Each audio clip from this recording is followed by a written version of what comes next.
Isso. Agora pronto, agora foi. Bom, boa noite a todos e todas aqui, de novo no Book Club do Genan, esse espaço mensal que a gente adora. Agora na segunda temporada, a gente começou o ano passado falando de obras literárias, e como vocês sabem, vocês que são membros do Book Club, esse ano a gente está fazendo uma temporada de comentário e apreciação de obras das artes visuais, né? Então, nós já tivemos aí algumas sessões esse ano, desde março, e a gente tem aí uma série de obras que a gente está avaliando, e hoje, mais uma vez, como aconteceu no mês passado, a gente abre um espaço muito especial para convidados também muito especiais. Assim, no mês passado nós tivemos o Dr. Wagner Kuroiva, que é médico e artista plástico, que foi um book club muito inspirador para a gente. E hoje a gente tem com a gente essa alegria de ter com a gente a Janaína Otor, né? É assim que fala seu nome, Janaína? Falei certo? É o Toshi. Otoshi, ok. E que é mestre em História, em Teoria e Crítica de Arte pelo Programa de Pós-Graduação de Artes Visuais da Escola de Comunicações e Artes da USP, da ECA, da nossa ECA, é graduada em Artes Plásticas pela ECA também, cursou um semestre acadêmico de História da Arte na Espanha, na Universidade Autônoma de Madrid, e foi hoje, assim, vem conversar com a gente por uma inspiração, justamente, a Liliane estava falando, Cadu ia falar uma coisa inspirada, né? Mas por inspiração e indicação e convite especial do Dr. Carlos Eduardo Pompilho, coordenador do Genan como eu. Também fico feliz de ter o Cadu com a gente hoje aqui, porque não é sempre que ele pode estar nos nossos book clubs, devido à vida de médico, não é médicos, terapeutas, né, Liliane? Não é uma vida muito fácil das agendas, profissionais da saúde em geral, e hoje ele fez questão de estar aqui com a gente e vai conduzir também essa conversa com a Janaína, que vem contar um pouquinho para a gente sobre a obra Les Demoiselles d'Avignon, do Pablo Picasso, uma obra super importante na história da arte, né, na história do modernismo. A Janaína tem um trabalho profundo sobre essa obra, e o Cadu se interessou especialmente pelo trabalho da Janaína, né, e veio me contar, assim, com toda, assim, muito animado, por conta de um estudo que o Picasso fez e que depois é incorporado, de certa forma, na obra do Les Demoiselles d'Avignon, que se chamou Estudante de Medicina. Então, tem uma relação aí dessa obra muito fundamental no modernismo, com algumas questões, né, com alguma questão aí que está relacionada à área da saúde, à área médica, né? Então, a gente vai descobrir um pouquinho hoje que questão é essa, né? Que relação seria essa e por que isso pode ser importante para nós aqui dentro do Genan, que é um grupo, né, como eu estava contando para a Janaína um pouco, assim, os bastidores aqui do nosso encontro, né, antes da gente abrir a sala, que é um grupo que estuda essa perspectiva, né, da saúde a partir das artes e das humanidades, né? Então, tem tudo a ver aqui com as nossas discussões. Então, eu queria dar boas-vindas a vocês, boas-vindas aos novos, né, que estão aqui pela primeira vez, boas-vindas aos velhos, né, Cícero? Os velhos de Book Club do Genan e de Genan também, todos nós. Clara, que também está pela primeira vez aqui, Viviane, que também acho que é a primeira vez que ela está conseguindo acompanhar o Book Club, né? E os nossos seguidores e membros também já de mais tempo. Então, boa noite, né? Boas-vindas. E vou passar a palavra para o Cadu, que vai conduzir então, a nossa reunião hoje. Oi, Fabi, obrigado. Bom, é sempre bom estar aqui, que dera poder participar mais, é um horário difícil para mim, né, tem que marcar consultório, aquelas coisas, mas, assim, de fato, essa discussão de hoje é uma discussão que foi muito interessante. E eu quero contar rapidamente, antes de deixar a Janaína falar, você já apresentou ela, mas eu quero contar rapidamente como que a gente entrou em contato com essa pintura, que eu jamais tinha imaginado que o Picasso tivesse feito um quadro chamado O Estudante de Medicina. Eu vou compartilhar aqui um quadro, a Janaína deve mostrar depois, mas eu quero mostrar aqui um quadro, que é esse quadro, que é esse estudo que o Picasso fez. Deixa eu ver se... eu não posso compartilhar minha tela, acho que tudo bem, depois a Janaína vai mostrar e a gente vê isso daí. Mas a ideia é a seguinte, eu estava lendo um livro sobre a incerteza em medicina. A medicina, ela é mergulhada em incertezas, né? Tem até gente que brinca com os médicos dizendo que a gente tem um substituto para a verdade, que é a estatística, mas na verdade não é um só substituto para a verdade, a gente tem vários, né? E a gente tem que aprender a lidar com essa incerteza muito cedo na faculdade, porque ela é extremamente desconfortável. No momento em que você precisa tomar uma decisão que pode colocar a vida de um paciente em jogo, você quer se certificar de que essa decisão está correta. E normalmente esse tipo de verificação, né, no sentido forte da palavra, ele custa um pouco, né? E muitas vezes você está sozinho, né? Você olha para o lado e você não tem. Às vezes você consegue com base na ciência, outras vezes a gente tem que buscar em outros tipos de fonte, que a gente pode discutir mais para frente. De qualquer forma, eu estava vendo esse livro, e ele usa essa imagem do estudante de medicina, esse estudo do estudante de medicina feito pelo Picasso, para fazer uma comparação com a vida do médico, né? Então, é uma citação dentro desse próprio livro. O livro que eu vou citar é um livro de um autor chamado Arthur Kleinman, e é um livro que fala assim, olha, o título em inglês, né? O que realmente importa uma vida moral, viver uma vida moral entre a incerteza e o perigo. É um livro de 2007, tá? Então, olha o que ele fala sobre essa imagem que a gente vai ver já já. Ele diz assim, olha, estudantes de medicina aprendem a abrir um olho à dor e ao sofrimento dos pacientes e do mundo, mas também a fechar o outro olho para proteger sua própria vulnerabilidade à dor e ao sofrimento, para proteger suas crenças de que podem fazer o bem e mudar o mundo para melhor, para proteger seus próprios interesses, como a carreira e o seu modo de ganhar o pão. Eu talvez generalizasse a comovente provocação dessa figura para como vivemos nossas vidas, onde nossos olhos estão abertos aos perigos do mundo e à incerteza de nossa condição humana. O outro está fechado, de modo a não podermos ver ou sentir tais afetos, e seguir adiante com a vida. Um olho talvez veja as possibilidades e a esperança de quem somos e para onde vamos, enquanto o outro talvez esteja fechado por causa do temor das tempestades e precipícios que se avizinham. Usando essa citação, esse autor do livro sobre a incerteza, ele fala assim, olha, essa imagem da figura do estudante de medicina, ela talvez tenha esse tipo de interpretação. Eu falei, nossa, que legal, né? Quando eu fui a ver a imagem do estudante de medicina, está escrito embaixo, assim, no subtítulo da imagem, o estudante de medicina, estudo para Les Demoiselles d'Avignon. Aí eu falei, poxa, esse quadro eu já ouvi falar. Aí fui lá ver o Demoiselles d'Avignon, e tem lá aquelas figuras femininas, pintadas daquela forma magnífica, aquela coisa de louco, e o estudante de medicina não está lá.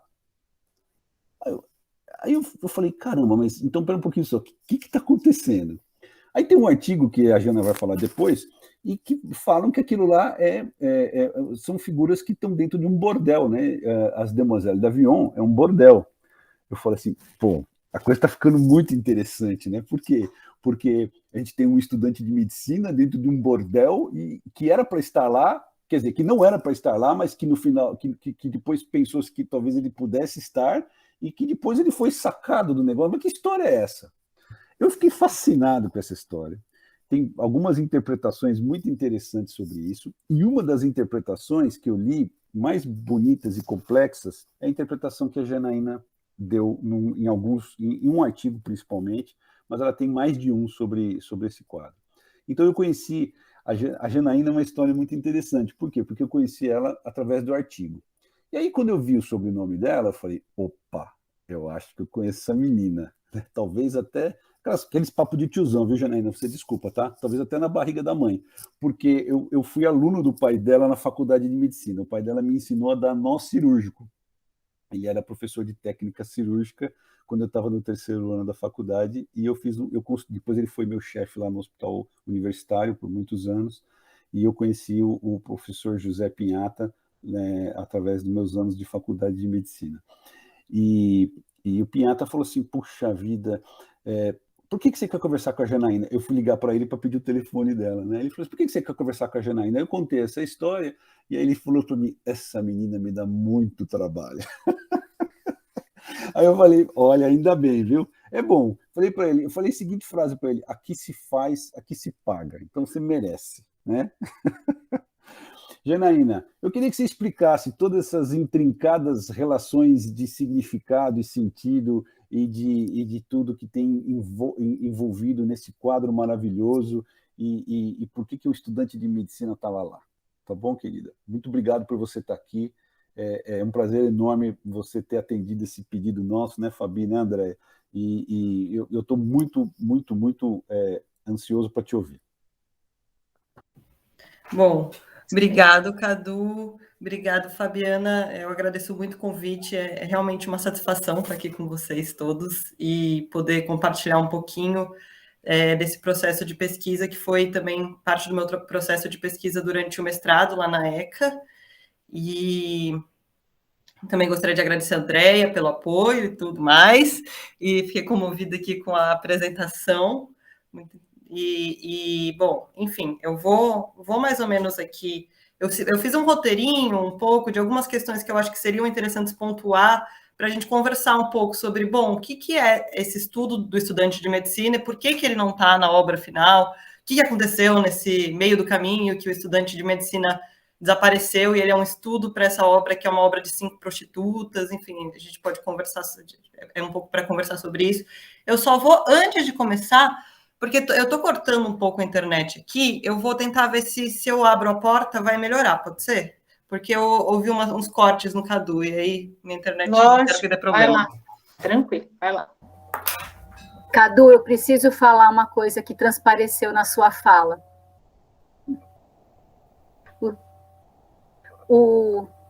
Pode falar, Fabi, ele está ouvindo, eu acho.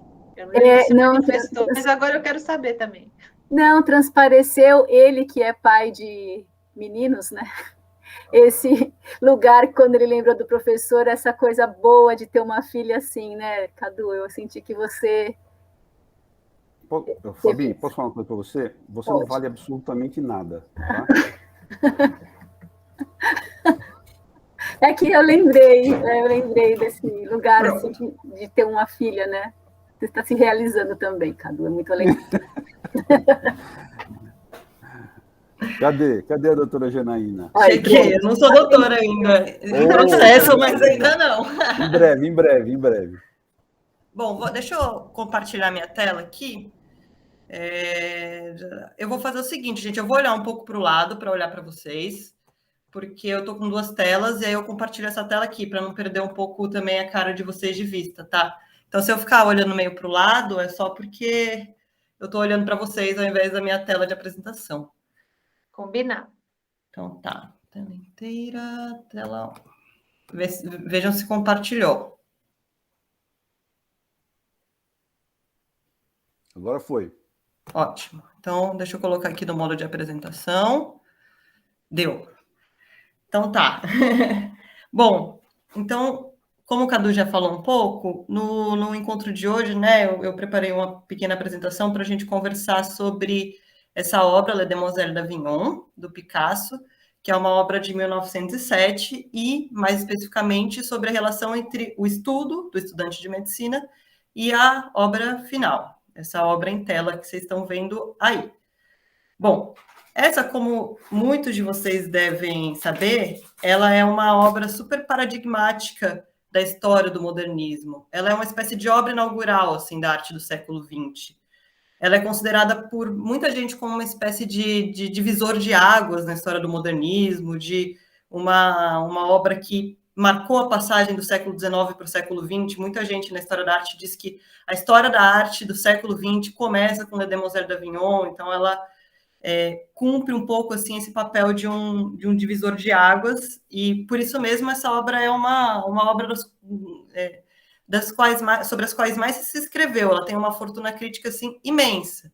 E daí aqui eu vou trazer alguns autores para a gente conversar que falam um pouco sobre o papel do estudante de medicina para a obra. Então eu vou, mas antes disso eu vou pedir um minuto de paciência para vocês, porque eu queria um pouco situar assim essa obra nesse universo mais da história da arte e tal, só para vocês terem mais ou menos, para a gente ter algum pequeno contexto histórico, para vocês entenderem um pouco como que ela foi entendida no contexto da história da arte, e aí depois eu passo para a questão dos estudos propriamente ditos, né?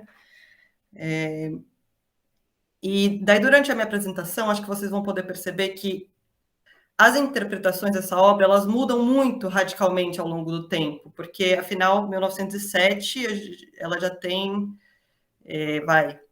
115 anos. E elas mudam também de acordo com as preocupações de cada época, e o que é mais instigante, e que tem a ver com o que a gente vai discutir aqui, é que elas mudam também conforme esses desenhos preparatórios, eles vão surgindo, porque no início não se conheciam esses desenhos. Se conhecia a obra e, como vocês vão perceber, muito pouco. E aí os desenhos eles vão surgindo ao longo das décadas. Então, conforme eles vão surgindo e sendo revelados, as interpretações sobre a obra vão mudando também. Inclusive, os desenhos do estudante de medicina, eles fizeram parte de toda essa reviravolta na mudança da interpretação da obra, porque eles surgiram. E aí a obra teve de ser reinterpretada a partir de então, pela fortuna crítica. Bom, de todo modo, se hoje Le Demoiselle d'Avignon é essa obra assim, que a gente pode dizer que é um marco, que é uma obra paradigmática, é uma espécie de divisor de águas, que mostra uma ruptura, que ela simboliza esse momento de ruptura da arte do século XX para a arte do século XIX, nem sempre ela foi vista desse modo. Na verdade, assim, no início, quando a obra foi feita, em 1907, ela ficou por muito tempo guardada no ateliê do Picasso, e ela não circulou, porque ela foi exposta, supõe-se que talvez uma vez, mas ela não circulou, assim, a não ser no círculo íntimo de amigos do Picasso, que frequentavam o ateliê dele, de críticos e pintores de um círculo de vanguarda, assim. Depois disso, ela foi adquirida por um magnata francês para ficar nesse hotel particular dele. Em 24 ela foi adquirida, e aí depois ela ficou até 39, fechada na residência privada desse magnata, que é o Jacques Doucet, e também não foi exposta a público nessa época, enfim. Então ela ficou assim muito tempo como uma espécie de obra mais ou menos escondida. E aí só em 1939 que ela foi comprada pelo MoMA, e aí o MoMA, o Museu de Arte Moderna de Nova York, também realizou vários estudos, e ela acabou virando essa espécie de highlight da coleção do MoMA, que assim, você percorre todas as salas do MoMA para dar, assim, você começa, século XIX, não sei o que lá, impressionismo, para dar nessa obra. Ela culmina, assim, ela é uma espécie de obra, assim, chave dentro do acervo do MoMA. Eles mesmos dizem que foi uma das primeiras obras que eles adquiriram de peso e estatura dentro do acervo do museu. Mas, enfim, eu estou aqui, estou me desviando um pouco.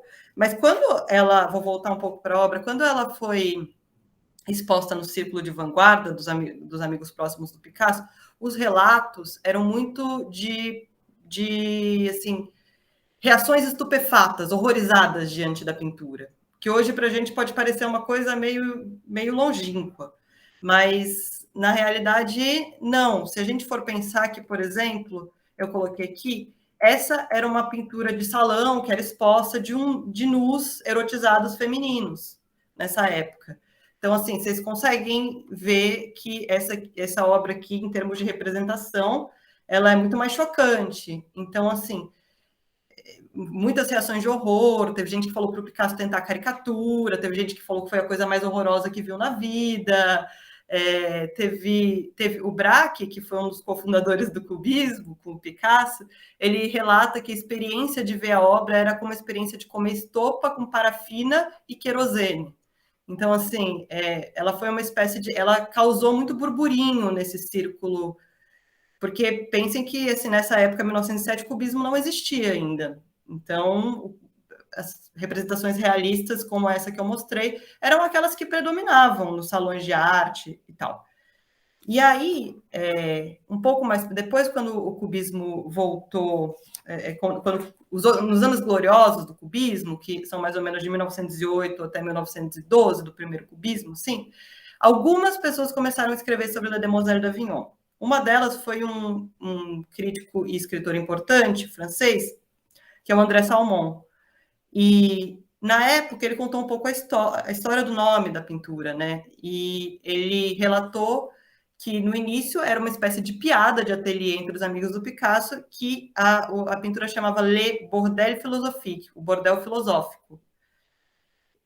E aí, depois disso, ela começou a ser chamada de o Bordel de Avignon.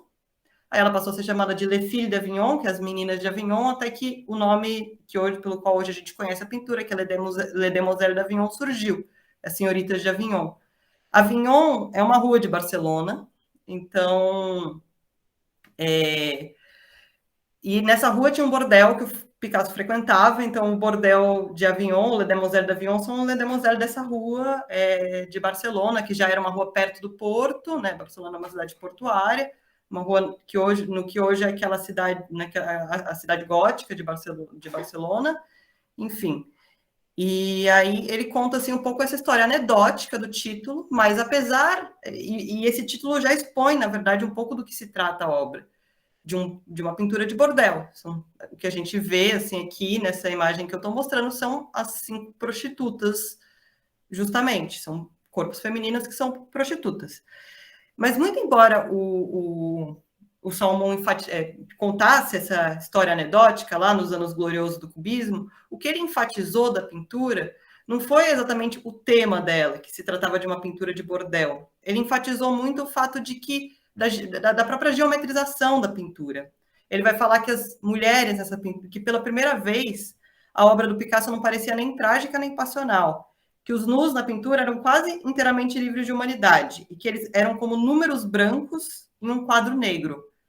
Então, ele via assim, ele transpôs a questão desses nus e defendia que eles eram como uma espécie de uma pintura-equação, como números, como se eles fossem, assim, algo que não fossem nus femininos. Mas é porque, na época, como eu falei para vocês, eram os anos gloriosos do cubismo. A abstração, assim, essa abstração estava muito em voga. Então, ele também fez uma interpretação da obra, mais ou menos, assim, em função do que estava sendo posto naquele período pela vanguarda cubista.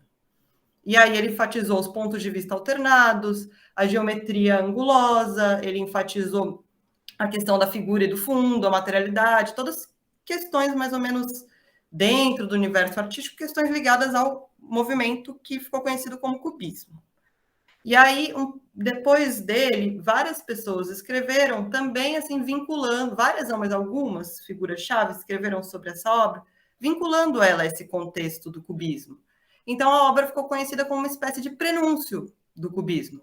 Ela era, assim, como se fosse uma obra que Picasso teria... E aí, eu vou adicionar aqui uma coisa, muita gente falava que a obra, inclusive, era uma obra inacabada, que, assim, o Kahnweiler, que era um marchand, que foi quem defendeu assim, essa teoria de que essa obra era uma obra inacabada, ele falava que o lado direito da pintura, onde tem essas duas senhoritas, que eu vou passar com o mouse aqui, com máscaras africanas, e esse lado direito, ele tinha uma ruptura estilística muito grande em relação ao lado esquerdo.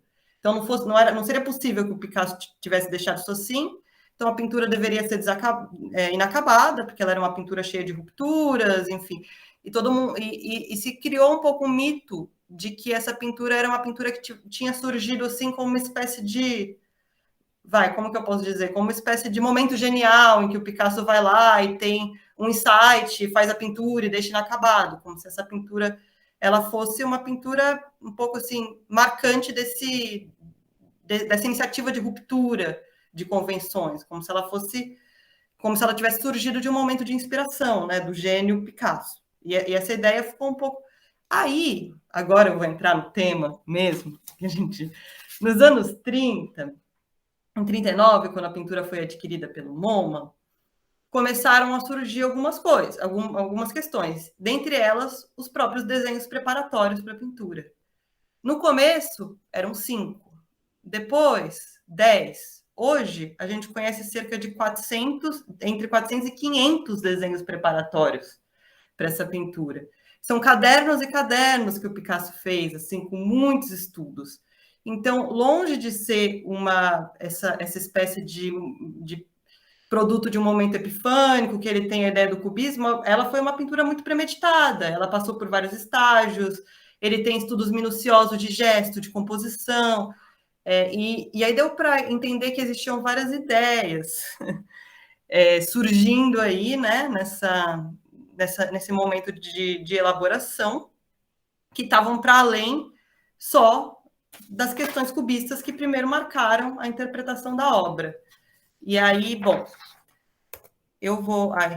esse aqui é um dos estudos. Eu trouxe um primeiro estudo. Aqui, no centro, a gente vê uma figura masculina e na esquerda também. E aqui estão as 5 demoiselles, 5 mulheres, as 5 prostitutas. Então, uma das primeiras coisas que chamou a atenção de início foi que não existiam só as 5 figuras femininas que a gente vê na solução final, mas existiam também 2 figuras masculinas, que não estão no quadro final, que é aquela coisa que o Cadu falou aqui E aí, enfim, em 39, o Picasso conversou bastante com um dos diretores do MoMA, o primeiro diretor do MoMA, na verdade, que ele chama Alfred Barr Jr., e ele, assim, como o Picasso, ele nunca falava muito sobre as obras dele, mas ele falou meio en passant que essa figura que estava à esquerda, ela carregava um crânio, inicialmente. E assim, era difícil saber se você acreditava no Picasso, porque nesse estudo, por exemplo, que é um dos estudos que tinha sido revelado na época, não existe figura de crânio, assim, pelo menos não é uma coisa que parece identificável. E aí, ninguém sabia direito, mas aí o Picasso soltou uma assim, que era um estudante de medicina, assim, meio en passant. E aí o Alfred Barr Jr. ele tinha alguns poucos estudos à disposição, né? Os outros nem se sabia que eles existiam ainda direito, então, assim, ele forjou uma interpretação a partir daí. E, bom, essa figura aqui, então, o Picasso revelou que era um estudante de medicina, e essa aqui, a identidade ele nunca escondeu, era um marinheiro. Essa figura que está no meio. E aí, essas 5 mulheres estavam no bordel. Então, mais ou menos assim, dentro de um quadro um pouco mais amplo, poderia-se pensar que esse marinheiro que está sentado a uma mesa, rodeado dessas 5 mulheres, era uma espécie de cliente, enquanto o estudante de medicina é alguém que está aqui, mais ou menos, na borda. E aí, enfim, a partir disso, o Alfred Barr Jr., ele bolou uma teoria, né, do que seria isso inicialmente. E aí ele vai defender, lá em 39, que a ideia inicial do Picasso para fazer esse quadro era que essa pintura fosse uma espécie de memento mori.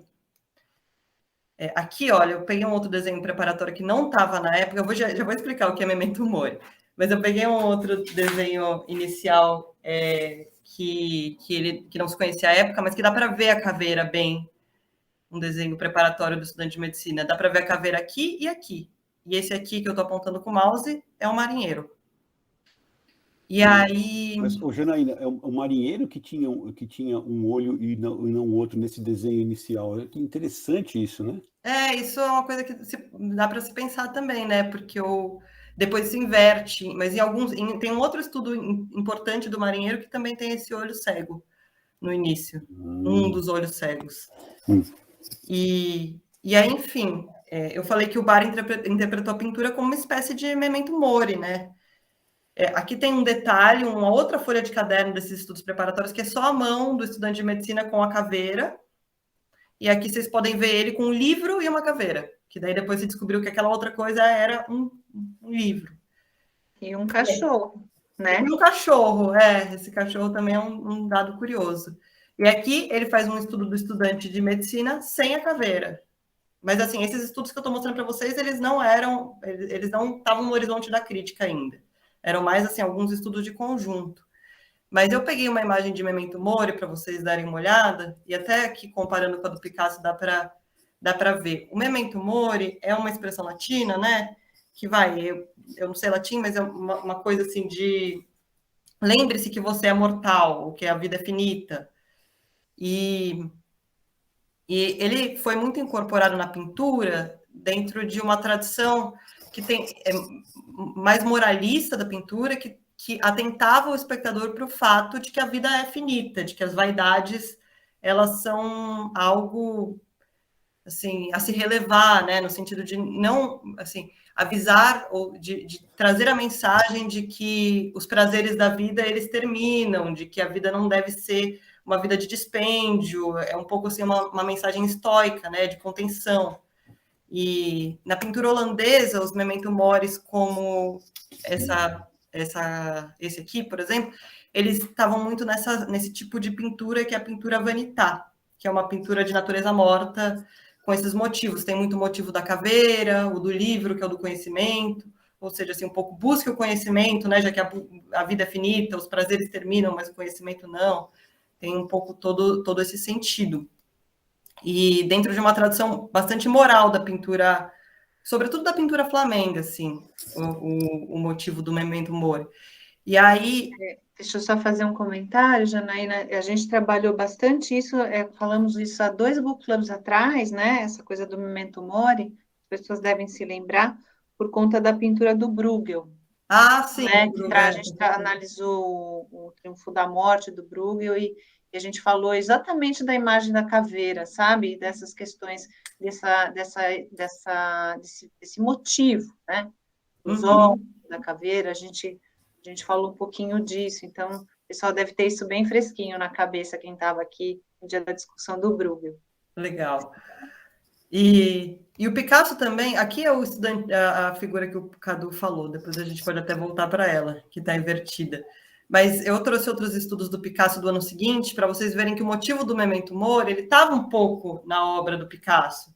Então, assim, não é algo completamente absurdo imaginar que o estudante de medicina fosse uma espécie de Memento Mori, assim, de alguém que estivesse naquele ambiente do bordel um pouco, assim, para cumprir essa função. E daí ele vai fazer uma contraposição, o Alfred Barr, eu vou voltar aqui, entre o estudante de medicina e o marinheiro. Ele vai falar que um seria a representação das virtudes e a outra dos vícios, né? Nessa chave assim de uma pintura moralista, né? Que tem um certo mensagem moral. E aí ele ia falar, bom, por quê? O marinheiro, eles são completamente opostos dentro do campo de representação. O marinheiro está sentado e representado frontalmente. O estudante de medicina está em pé, ereto, e muitas vezes, como vocês veem aqui, por exemplo, representado de perfil. O marinheiro está no centro do quadro, o estudante está no canto. Então, ele vai fazendo assim toda uma série de correlações que permitem que a gente interprete os dois como opostos numa mesma pintura. E aí ele vai falar, bom, o Picasso fez isso, ele estava tentando, assim, ele estava pensando nisso, nesses desenhos preparatórios, mas aí o que aconteceu? O Picasso era antimoralista por princípio, então essa mensagem moral não convenceu ele, assim, isso era a interpretação que o Barr deu, e como ele era antimoralista por princípio, ele eliminou essas duas figuras masculinas e deixou só as mulheres lá.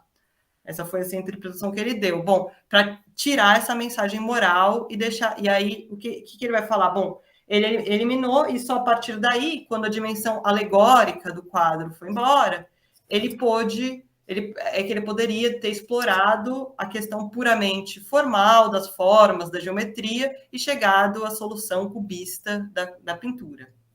E aí, bom, ele então fez essa interpretação de que o Picasso ele tinha que, de alguma forma, excluir essas figuras mais narrativas da cena para conseguir se dedicar a geometrização, a angulação das formas, a todas assim, essas questões que permeiam o cubismo.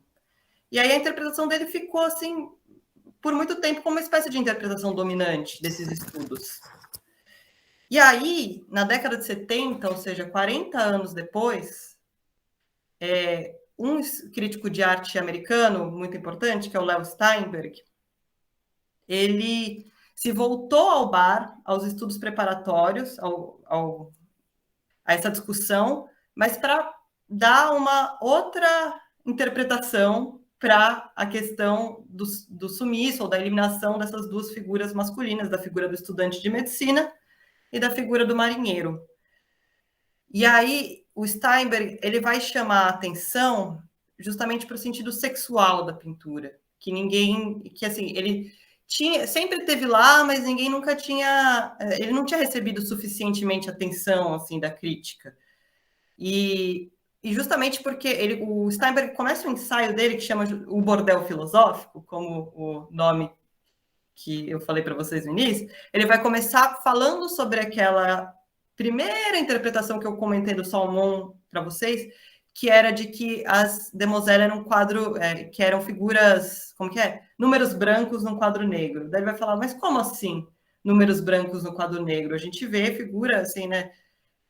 Como que essa pintura foi vista como números brancos em um quadro negro até hoje? Essa é um pouco assim a questão que ele se faz.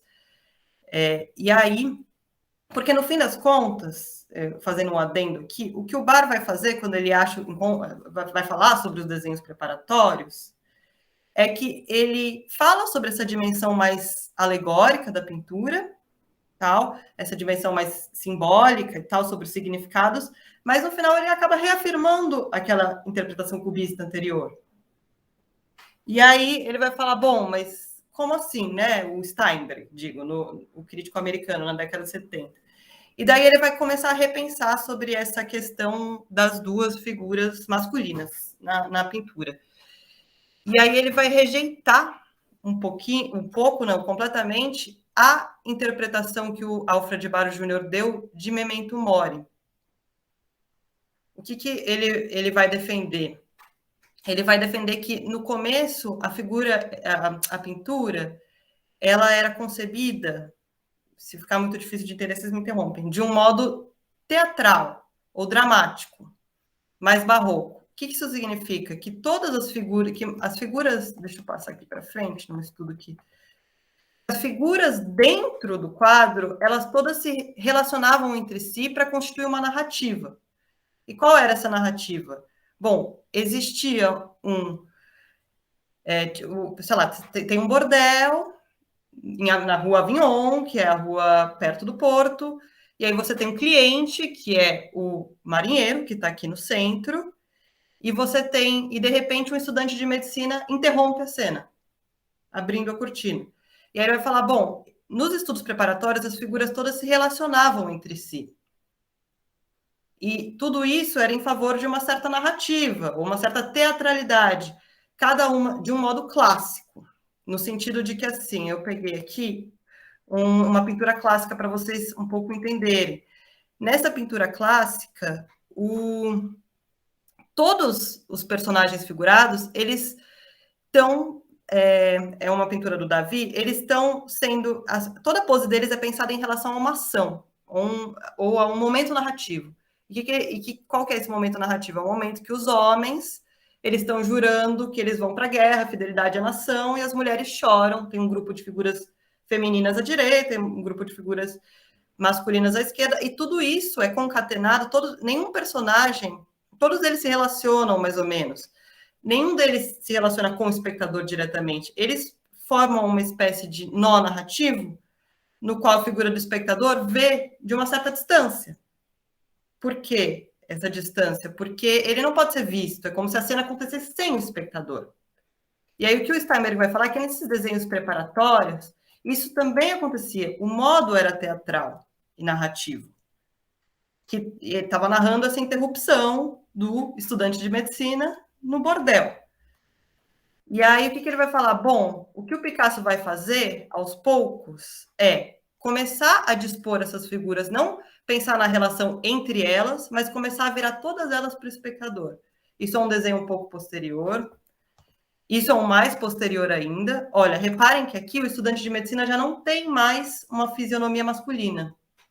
Aqui na esquerda. Ele tem uma fisionomia lá para dele. E aí, aqui, ele já é uma mulher. E todas elas estão dispostas de uma forma muito mais frontal. E aqui, já não tem mais marinheiro, nem estudante de medicina, e todas elas quase estão viradas para o espectador. E daí o que ele vai falar? Ao invés do modo narrativo, o Picasso bebeu em outras fontes.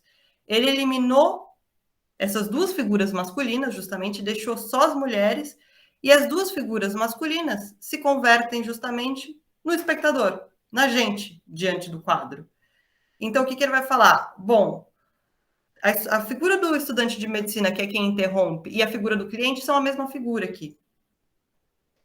E porque você interrompe, eu vou voltar na pintura final, aqui. E a pintura vira uma espécie de embate sexual, ou de uma pintura de uma espécie de flagrante, de um espectador que se vê visto. Porque ele é, ao mesmo tempo, cliente, que era a figura do marinheiro, e, ao mesmo tempo, a pessoa que interrompe. As duas se convertem no próprio espectador. Ele vai falar, isso muda a forma como a pintura, como o espectador se sente diante da pintura. Porque não é mais como na representação clássica, que ele está à distância, a uma grande distância, como se a cena estivesse acontecendo sem que ele estivesse ali, e ele está num lugar privilegiado que ele vê sem ser visto, que ele tem o domínio, não. Agora, toda a questão é o confronto que você tem com a figura dessas 5 prostitutas num bordel.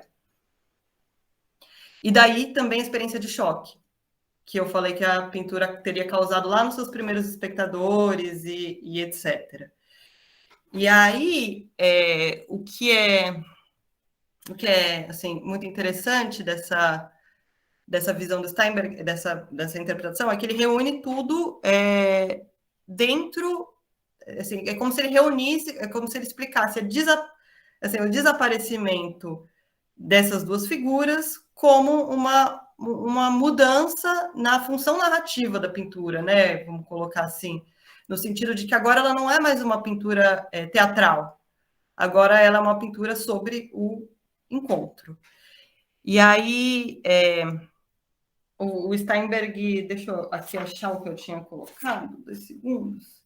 Ele vai enfatizar assim um pouco o sentido sexual da pintura, e ele vai falar, bom, não é assim que a pintura de Mozart, por exemplo, é o triunfo da forma, né, da geometria e tal, sobre o conteúdo. Não é que todo aquele conteúdo do Vanitas tenha sido eliminado. É que o Picasso encontrou uma maneira mais forte de potencializar aquilo, mostrando também, de alguma forma, colocando em crise esse lugar do espectador na pintura ocidental, assim. De certo modo, eu vou botar bem mais para frente aqui, ele vai beber, assim, ele vai falar que o Picasso bebeu da pintura holandesa, que já fazia um pouco isso. Ao invés de fazer uma narratividade interior à cena, eles já dispunham muitas figuras assim olhando para o espectador diretamente, e que era uma espécie de contra-tradição, porque a tradição que sempre vigorou, imperou e tal, era a tradição italiana do Renascimento, né? E aí aqui também uma outra pintura que de alguma maneira assim foi uma inspiração, de certo modo, direto ou indireto, é Las Meninas do Velázquez, porque também tem esse momento da interrupção, que todo mundo de repente olha para o espectador, um pouco assim assustado. Tem gente que, enfim, eu não vou me estender aqui, tem gente que fala que é a entrada dos monarcas no recinto, enfim, uma série de interpretações. Será que dá tempo de eu falar sobre uma última interpretação depois do Steinberg? Claro, por favor. Acompanho. Não, porque tem mais uma terceira pessoa, um terceiro pesquisador que também foi um curador do MoMA, que enfim, pensou sobre essa figura do estudante de medicina e sobre a relação entre Le Demoiselle d'Avignon e a medicina, vai de forma geral, que foi o William Rubin, que foi curador também do MoMA. Isso já foi na década de 80, então o Rubin, ele escreveu um estudo enorme, um calhamaço sobre Le Demoiselle d'Avignon, quando houve uma grande exposição no Museu Picasso Paris, e quando houve uma grande exposição no Museu Picasso Paris, e vários estudos novos surgiram, esses tantos 500 estudos que eu falei para vocês. Então, assim, ele já teve muito mais material para trabalhar. Na época do Steinberg, eram conhecidos entre 5 e 6 desenhos, e ele revelou mais uns 10, então 15. De 15 assim, para 400 tem uma bela diferença. E aí o Rubin, ele vai falar, bom, ele vai partir da interpretação do Steinberg, vai reconhecer que, de fato, existia antes um modo teatral da pintura, dramatizado, alegórico, que ele passa a não existir mais na versão final, mas ele vai divergir quanto ao fato de que o Steinberg menosprezou um pouco essa questão das conotações morais, vamos dizer assim, não das conotações morais, mas ele vai falar assim, bom, o Steinberg, ele desprezou o fato de que o Memento Mori, né, de que as caveiras, o Vanitas, desempenhavam um papel importante. E aí o Rubin vai um pouco resgatar aquilo que o Alfred Barr Jr. tinha falado lá sobre o motivo do Memento Mori, do Vanitas, só que de uma outra perspectiva, uma perspectiva mais psicanalítica, mais psicobiográfica, eu diria assim, e um pouco mais histórica também, mas que foi muito importante. E aí ele vai falar, bom, o Steinberg converteu a pintura numa espécie de explosão orgiástica, de uma pintura onde o trauma residiria no trauma do encontro. E toda a questão do horror da pintura, que essa pintura despertaria nos seus primeiros espectadores, e toda a questão assim do desconforto da pintura, para o Steinberg, era uma questão do lugar do observador, que se vê visto. O lugar do observador que vê o seu local privilegiado exposto. Ele vai falar, e aí ele transformou tudo num embate sexual e numa questão orgiástica, quando, na verdade, segundo o Rubin, a questão do Memento Mori sempre esteve lá. E daí, só que qual que é a diferença da interpretação dele, assim, em linhas muito gerais? Em primeiro lugar, ele não é como o Steinberg, que ele acha que o estudante de medicina, aqui à esquerda... eu vou voltar um pouco só, que eu acho que é uma coisa legal sobre a questão do estudante de medicina, ainda no Steinberg, antes de passar, eu sei que é um pouco um adendo, mas acho que seria legal, é que ele interpreta o estudante de medicina não como alguém que teria temor à morte, ou que seria esse mensageiro da moral da vida sem excessos, da vida estoica. Ele interpreta o estudante de medicina como alguém que teria uma certa distância em relação a essas questões morais. Então, ele fala no estudante de medicina como alguém que analiticamente estuda, né, à distância, enquanto, segundo ele, o marinheiro é a figura da experiência total. Ele é o cliente, ele está rodeado pelas mulheres, ele vai ter experiência sexual. E aí, para ele, cada um deles representa uma espécie de relação diferente com o sexo. O estudante de medicina de alguém que, à distância, está lá analiticamente estudando, e o marinheiro que está imerso. E aí o que ele vai dizer, eu até anotei que eu não sei. O marinheiro é uma espécie de. O estudante de medicina, para o Steinberg, é uma espécie de outsider, enquanto o marinheiro é um insider. Ou o estudante de medicina é uma espécie de figura, como eu posso dizer? Ativa, no sentido de ativa para o conhecimento, e o marinheiro é uma espécie de figura passiva que está envolta naquela cena e tal. Então, ele faz um pouco essa distinção. E daí, o que ele fala? Bom, a questão das distâncias em relação ao corpo, em relação ao sexo, ela está lá. Só que quando você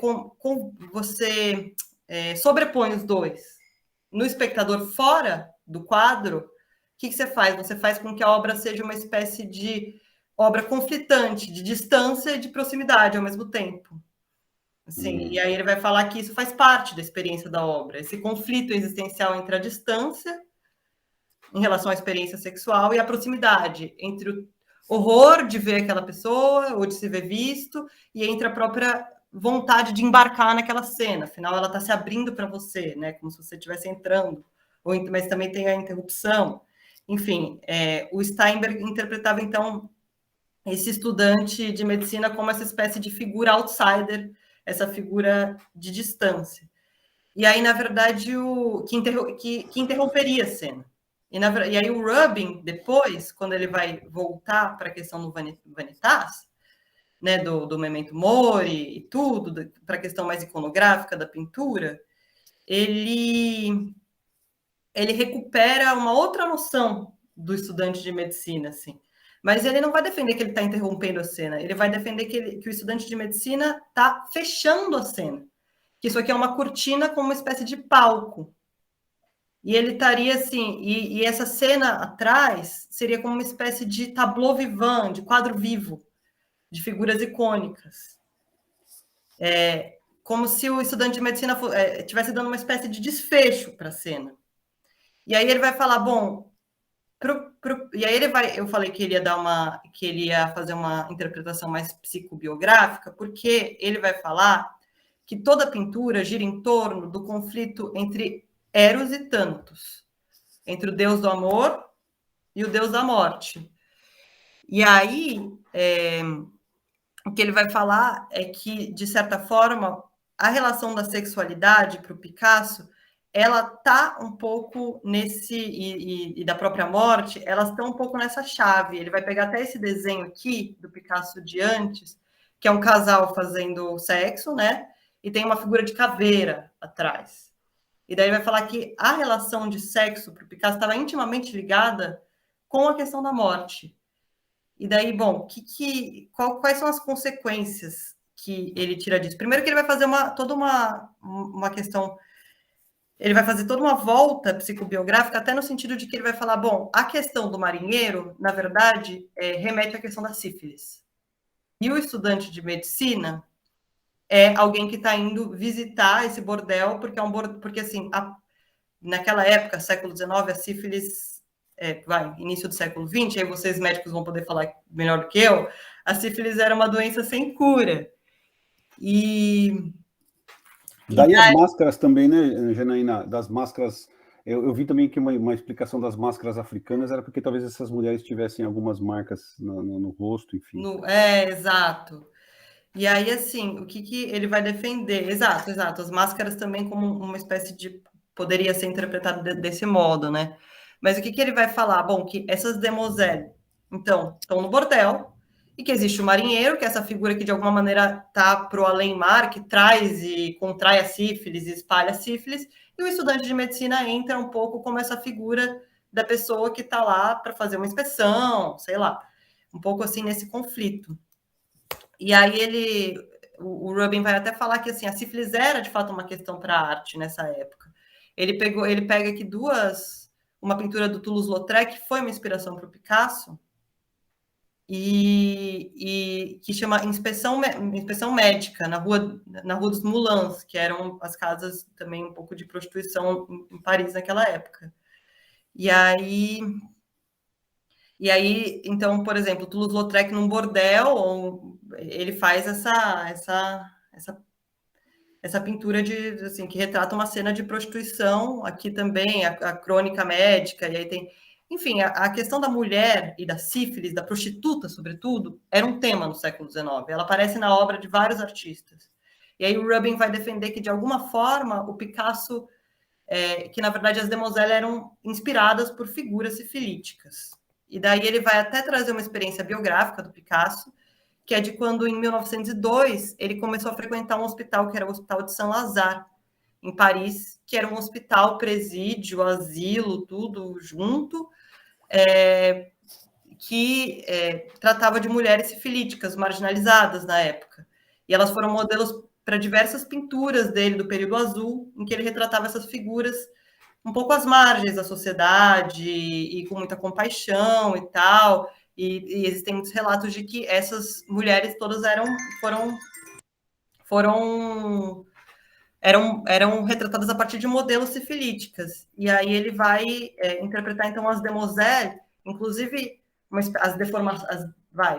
a geometrização e toda a questão do terror da pintura, dessa experiência traumática que a pintura teria despertado nos primeiros espectadores, como uma espécie de experiência frente ao medo da contaminação. Nesse sentido, assim, ele vai usar o conflito do Eros e do Thanatos, como a pintura como uma espécie de expressão de um desejo por preservação à vida, do sexo e um medo da morte. E aí, qual que é o problema, assim, na minha visão da interpretação do Rubin? É que ele, bom, tem vários, mas assim, é que ele tira um pouco o foco da questão do espectador, assim, do terror, desse lugar do espectador, e ele coloca tudo isso no corpo da mulher patologizada, como se, por exemplo, as deformações, ou sei lá, essa espécie de deformação plástica do cubismo, ela fosse derivada da deformação do corpo em carne e osso, da observação real do corpo. Quando, na verdade, assim, como eu já falei um pouco com vocês no começo da conversa, durante o cubismo, essa relação entre significado e significante, ou assim, entre o que está sendo representado e a maneira como está sendo representada, vamos colocar desse modo, não sei, ela é um pouco mais complexa. As pessoas viam as mulheres como números brancos num quadro negro. Então, assim, às vezes é um pouco complicado assim, você falar que essas deformações, que toda essa experiência formal, ela deriva de uma experiência, assim, da observação do corpo doente, do terror que isso causaria, sabe? Então, o Rubin ele foi criticado por uma série de mulheres, sobretudo mulheres feministas, e uma historiografia feminista enorme, assim, um pouco nesse sentido, assim, dele ter disseminado essa interpretação que enfim, que afirmava o corpo patológico da mulher. E aí, acho que, bom, o mais interessante de tudo isso, assim, acho que um pouco para terminar, mas é o fato de que nessa história toda, o próprio estudante de medicina, assim, a crítica feminista depois criticou muito Rubin e tal, a crítica de modo geral, pelos preconceitos e uma espécie de misoginia que existia na interpretação que ele deu ao quadro. Só que a questão do estudante de medicina e do papel que ele cumpre na pintura ficou ainda um pouco em aberto, porque ninguém discutiu isso. Todo mundo denunciou os preconceitos do Rubin. Então, assim, é até interessante se pensar nesse sentido, assim, qual que é o papel? Eu dei essas 3 interpretações principais, a mais iconográfica do Bar, a do Steinberg, que é mais assim fenomenológica, que tem mais a ver com a experiência do espectador, e essa do Rubin, que é um pouco mais psicobiográfica e histórica, assim. E aí, acho que é um pouco isso, o que eu tinha preparado. Espero que eu tenha contribuído para alguma coisa. Deixa eu te interromper. Sensacional! Nossa, que delícia ouvir isso, né? Que tanta coisa para a gente aprender desse quadro, né, Fabi? É muito... Com certeza, eu estou aqui pensando muita coisa, mas como eu falo muito, né? Eu vou deixar para o final, eu vou deixar o Cadu talvez conduzir a discussão. Não sei se você quer falar alguma coisa, Cadu? A gente abre para as pessoas primeiro. Não, para mim, então, você que manda. Acho que se alguém tiver alguma pergunta, pode fazer já. Eu teria algumas observações para fazer de tudo isso daí, para tentar entender. Se alguém tiver alguma pergunta aí. Ok, então vamos abrir para vocês primeiro, antes da gente falar, e eu também tenho algumas coisas a dizer, mas vou deixar para o final. Quem gostaria de falar alguma coisa, fazer alguma pergunta? Pode falar, Ângela. Obrigada, boa noite, parabéns, Janaína. Boa noite. Eu perdi o iniciozinho, né? Mas eu só fiquei em dúvida quando o quadro, ele é de 1907, ele é datado, o quadro, o Le Demoiselle. E aqueles todos os estudos, então aquele primeiro estudo também é de 1907, né? Onde tem se eu não me engano, aquele primeiro é de 1906. Aquele primeiro que eu mostrei. Tá. E aí os outros são de 1907. Mas eles têm, assim, toda uma ordem que é um quebra-cabeça muito difícil de desvendar, porque são vários cadernos e assim, tem historiadores especialistas que ficam tentando precisar o dia, o mês de cada um para entender o processo também e tal, porque são muitos, são 400. Então, eu não entendi muito bem quando foi. Então, aí ele foi para o MoMA num determinado ano, que você me disse, e aí foi aquele crítico né, de arte que comentou sobre a presença do Memento Mori, e assim, o próprio Picasso desfez toda essa. Então, assim, queria saber um pouquinho mais de quando foi esse encontro. Ah, legal. Porque ele né, morreu bem mais tarde e tal, e ele era polêmico, né? Então, queria saber um pouquinho mais disso. Sim. Não, então, legal. A obra foi para o MoMA em 39, né? E ela foi adquirida em 39. E aí, nessa ocasião, o diretor do MoMA, ele estava organizando uma exposição que chamava Picasso, 40 Years of His Art, 40 anos da sua arte. E aí ele fez uma série de entrevistas com o Picasso. E foi aí que esses desenhos começaram a surgir, a questão dos desenhos preparatórios. E aí o Picasso mencionou, e ele nunca falava muito sobre a obra. Ele gostava, assim, sabe essa aura de mistério que eu falei que tinha, como se ela fosse, assim, uma obra que surgisse da inspiração dele, desse gênio criador? Ele nunca desmentiu muito isso. Inclusive, assim, ele não revela, os desenhos foram revelados muitos anos depois. Então, ele não falava muito sobre a obra, mas nessa ocasião, ele relatou ao Alfred Barr Jr., que é esse diretor do MoMA, nessa época, em 39, que o estudante era... que aquela figura esquerda era um homem que carregava um crânio. Só que não parecia, porque, sei lá, pelos desenhos parecia que era um livro na época. E aí ficou meio que essa coisa sem saber. E aí depois o crânio foi surgindo de uma maneira um pouco mais precisa. E aí, 10 anos depois, o MoMA organizou uma outra exposição, que chama Picasso, 50 anos da sua arte. E aí ele e nessa outra exposição, esse diretor formulou aquela tese do Memento Mori. Não é que o Picasso tenha desmentido ele, mas ele não falou nada, ele só falou que a figura esquerda era um estudante carregando um crânio. Então, eu queria fazer Aliás, para o Picasso, só um comentário.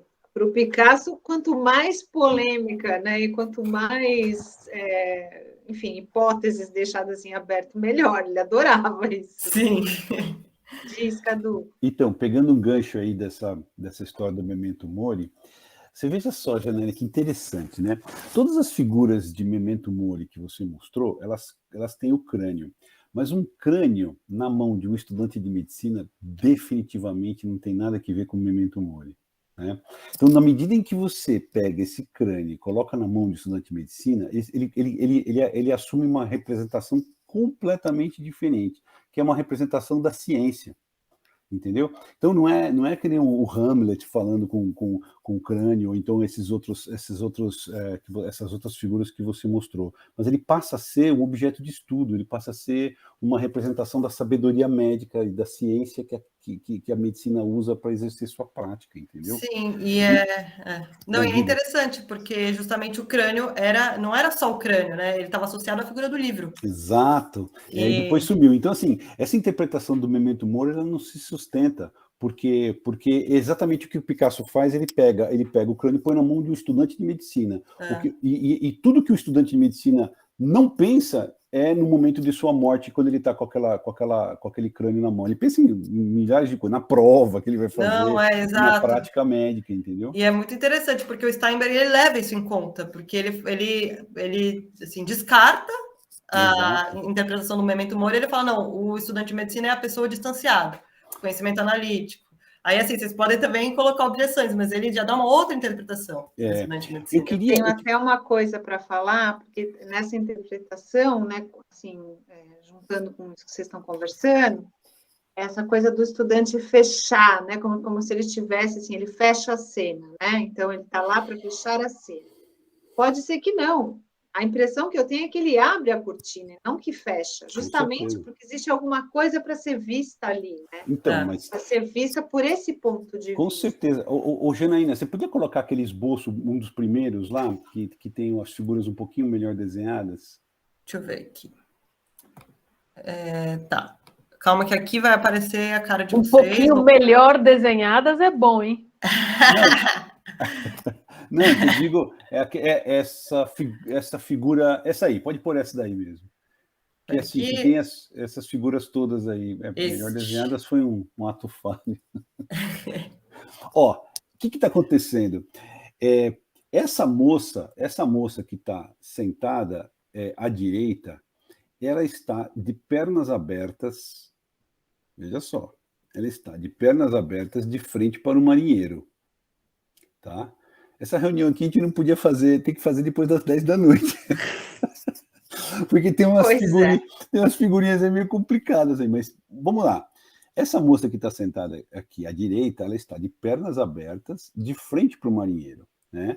E a cabeça dela está voltada para frente. O que na obra final, ele inverte e coloca a cabeça voltada para o espectador, que nem a Janaína explicou, né? Que nem a Janaína explicou. Então ela inverte, ela está com a máscara africana, ela inverte. Mas ela permanece de pernas abertas, o marinheiro desaparece, certo? Então, assim, a hora que você volta naquele esboço, volta lá, por favor, Juliana. A hora que você volta no esboço, a impressão que dá nesse esboço é exatamente o que a Fabiana falou. Falou assim, olha, está tendo assim uma coisa meio orgiástica, um tipo de demonstração assim erótica, né, de alguma coisa, e o estudante de medicina ele abre a cortina e entra, e interrompe a cena, né? E aí, assim, eu acho depois isso tudo se modifica, né? Essa coisa teatral, que nem você explicou maravilhosamente bem, ela se modifica e vira uma coisa mais intimista, assim. Mas essa moça, ela permanece na posição que ela está, ela só vira a cabeça para trás numa posição completamente anti-anatômica, quase de um exorcista, né? Que dá aquela virada na cabeça, assim, e vira para o leitor, que dá um desconforto na gente, né? Dá um desconforto para a gente. Mas, assim, a impressão que dá é essa interrupção do estudante de medicina. E a pergunta que eu não consigo responder é essa: por que a interrupção de uma cena, assim, dessa forma descrita, tem que ser feita por uma figura do estudante de medicina? É isso que eu queria que a gente pensasse, né? Acho que a Ângela levantou a mão. Sim, deixa antes de eu passar a palavra para a Ângela, dizer uma coisa tão interessante, né? É como se ele está me vindo alguma coisa que assim eu não sei formular ainda direito, mas é como se ele fosse assim, abrisse a cena para um estudo mesmo, né? Como se ele falasse assim, eis a humanidade, sabe? Assim, eis aquilo que a gente precisa olhar, sabe? Assim, uma coisa assim. É interessante essa figura, e mais interessante ainda é o fato de, na pintura, ele ter se tornado uma mulher, né? É a mesma figura, é o mesmo esboço, Sim. que se torna uma das demoiselles depois na pintura final. Aqui acho que dá para ver bem, ó. Essa figura aqui, à esquerda. Porque o braço é o dele, aquele de segurar a cortina. Sim. Ali à esquerda. Mas uma das meninas some, né? Essa menina que está aqui, ela tem uma que desaparece. Então, existe uma fusão entre o estudante de medicina e uma das demoiselles. E isso é muito interessante, né? Porque... Por quê? Né? Que ele tem essa metamorfose, né? Que ele vira... interessante, mas com o mesmo gesto, né? Um gestual, assim, interessante. Isso também é um mistério, né? Interessante a gente pensar essa questão, né? Uhum. Diga, Ângela. Pode falar, Ângela. É que eu fiquei pensando, eu já estava pensando antes, depois, o que o Cadu, né? Carlos Eduardo Cadu, disse, me fez pensar que realmente, acho que, assim, não sei o que passou pela cabeça do Picasso, né? Mas vocês usaram bastante essa palavra fundir, né? Fusão, pensando no próprio ato sexual, acaba sendo uma fusão. E essa mão, né, dali que fica só a mão e o corpo parece que fica dentro, né, da mulher. E por que aquela máscara, então, ela estaria de costas, realmente? A máscara poderia estar aqui nela, não necessariamente na frente, né? A máscara poderia estar atrás. Mas eu fiquei pensando se o marinheiro ali não teria mergulhado naquela moça que está, né, com as pernas abertas ali. E simplesmente haveria a fusão de novo. E, inclusive, a mesa, que antes era uma mesa, né, ela desceu e foi parar lá no pé, né, dela, ali, com umas frutinhas, com a uva, né? Então, deu uma revirada no negócio. É o símbolo de Baco, né, né? Justamente de um banquete, né? Daquela coisa da orgia mesmo. Né? Essa questão duas coisas que eu queria comentar sobre o que você, Angela, falou. Essa questão da mesa é uma questão importante, porque, inclusive, faz parte também do argumento do Steinberg para falar que o marinheiro se funde no observador, porque a mesa está disposta para o marinheiro atrás. E aí, o que ela fica? Numa espécie de perspectiva de frente, aqui, como se você estivesse atrás dela. Que interessante. Nossa, agora entendi. Sim, é como se o espectador estivesse dentro da cena. É como se o marinheiro tivesse vindo para fora do quadro. É um jogo parecido com aquele que a Janaína falou das meninas, né? Que legal, do Velázquez, isso. Que a gente analisou no primeiro book club desse ano, que é justamente aquele jogo do olhar, né? Que interpela o espectador que tem ali. Sim. E talvez é interessante, porque assim, ao mesmo tempo, desculpa, mas engatando no da Ângela, né? É interessante que todas as figuras masculinas são jogadas para o lado do espectador, né? Elas desaparecem da cena vista e é como se elas se tornassem aquele que olha. E é interessante porque a posição das mulheres é uma posição de quem se mostra, né? Quem já viu aquelas vitrines das prostitutas em Amsterdã, por exemplo, né, em que a cortina se abre, elas ficam se mostrando, ou mesmo quem vê, assim, essa coisa de mostrar o corpo, né, e que parece um corpo que se mostra para um olhar que é um olhar, pelo menos nessa época, majoritariamente masculino, né, porque eram os frequentadores dos bordéis dessa época. Então, é interessante que parece que a masculinidade do quadro ela é jogada para o lado do espectador, né? Porque elas estão se mostrando numa posição de sedução, né? Mostrando essa aí foi meio que a interpretação do Rubin, não foi, Jana? Mais ou menos, assim, porque ele pressupõe que o espectador é masculino e que a mulher é a mulher doente ou a prostituta doente, mas ele não problematiza isso muito. De certa maneira, o que o Steinberg faz quando ele mostra que as figuras masculinas se convertem no espectador e as figuras femininas permanecem lá, é que há uma cisão em toda a tradição ocidental entre o sujeito que vê e que tem o olhar, a prerrogativa da visão, e o objeto visto. Assim, desde essa cisão de Descartes sujeito-objeto, de certo modo, na pintura ocidental, ela está tematizada. O lugar do espectador é sempre um lugar masculino, pelo menos até então. Só que não sempre ele é exposto como um lugar masculino.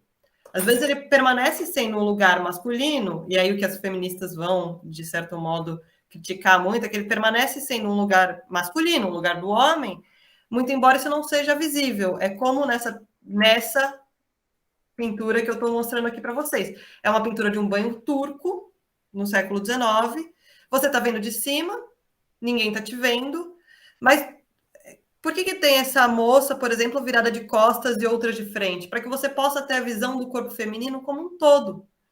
Existe uma famosa representação, por exemplo, na tradição ocidental, que é a das três graças. E cada uma delas está virada, uma está de frente, uma está de costas e uma está de 3/4, para que você possa ter a sensação de movimento, de rodear o corpo da mulher em uma única cena. Porque você não pode fazer isso. A pintura pressupõe, né, uma espécie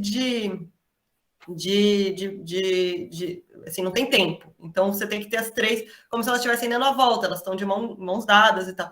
Então, a pintura ocidental, ela sempre se vale de artifícios para mostrar o corpo da mulher de alguma maneira como uma espécie de objeto e para garantir esse lugar do homem.